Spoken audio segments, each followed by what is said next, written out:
నెల్లూరు జిల్లాలో అహోబిలం మఠం భూ వివాదం మరింత దుమారాన్ని రాజేస్తోందా? ఇవాళ భూమిని స్వాధీనం చేసుకోవడానికి మఠం ప్రతినిధులు సిద్ధమవుతున్నారా? మరి ఆదాల ప్రభాకర్ రెడ్డి ఏం చేయబోతున్నారు?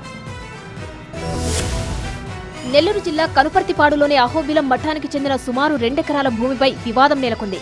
ఈ నేపథ్యంలోనే అహోబిలం మఠానికి చెందిన ప్రతినిధులు ఇవాళ నెల్లూరుకు రాబోతున్నారు. తమ భూమిని స్వాధీనం చేసుకుంటామని ఇప్పటికే ప్రకటించారు. మరోవైపు ఈ భూ వివాదాన్ని ఆదాల ప్రభాకర్ రెడ్డి కూడా ప్రెస్టీజియస్ గా తీసుకున్నారు.